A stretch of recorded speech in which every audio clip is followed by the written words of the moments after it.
Impact segment tonight. Perhaps no politician in the country has taken more verbal abuse than Sarah Palin. And it has nothing to do with her skin color. Somebody tell Oprah.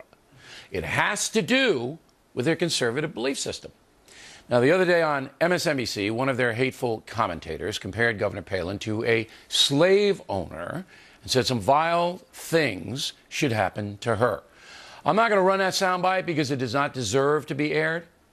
But in response, Ms. Palin's Political Action Committee issued a statement, quote, "We would like to know what disciplinary measures you are taking about Martin Bashir's appalling statement that someone should defecate and or urinate in Governor Palin's mouth. Bashir has apologized. No action by NBC has been taken against him yet." Joining us now from Washington, Fox News media analyst Howard Kurtz. So what should happen to this guy? It is stunning to me, Bill, that MSNBC has not suspended Martin Bashir for a substantial period of time, as I would have, and I probably would have considered firing his butt if it were not for the apology, nor has MSNBC executives said a single syllable to denounce this kind of vitriol, which leaves the impression that maybe it's acceptable. Well, how could they possibly do that when they've been on the air 17 years and they have a long history of vicious, vile, personal smears against conservative Americans? How could they possibly say now, after 17 years, well, we don't like it? Well, let me just say that the culture of cable television does, in some ways, reward harsh personal attacks by all sides. Well, let me stop you there. Okay, stop. On this channel, I'm not aware of that happening. Nobody has ever been suspended for doing it. I mean, once in a while it gets rough, but not very much.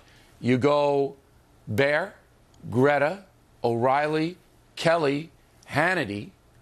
It's 5 hours straight.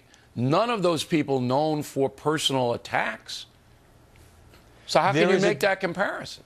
CNN doesn't do it, except there's one guy who does it on CNN, and he's going to be fired soon, the guy in the 9 p.m. slot. All right? But nobody else.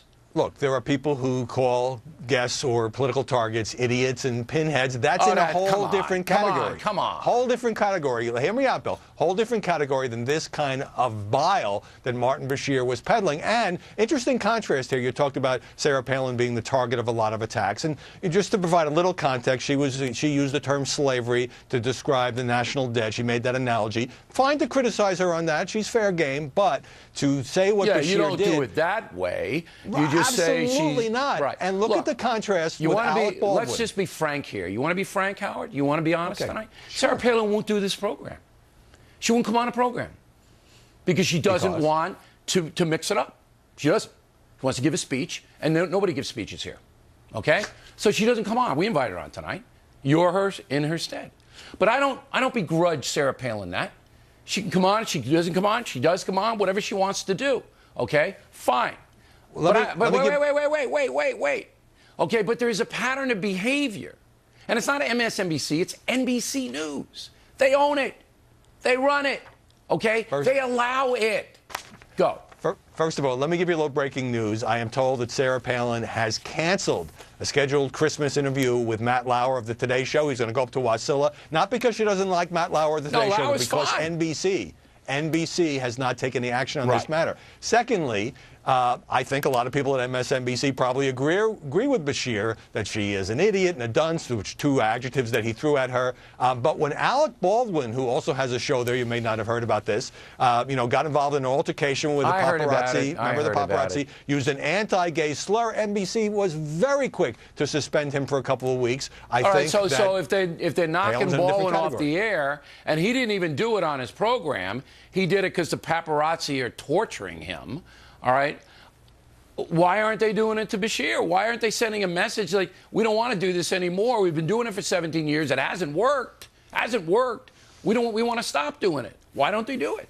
It's inexplicable to me. And by the way, rather than this being an off-the-cuff remark where somebody says something on live television they later regret, this was a scripted piece in the teleprompter with graphics. The executive producer had to approve it. Everybody knew about it. And I still haven't heard anything from MSNBC, which to me says, all right, he apologized, let's sweep it under the rug. And where's the outrage from the rest of the mainstream media the way there would have been on MSNBC if somebody had said anything like that about Hillary Clinton? Or Barack Obama. I see a real double standard here. You know, you can imagine that. I mean, look, I thought this English woman who they hired to be the president was going to clean us up.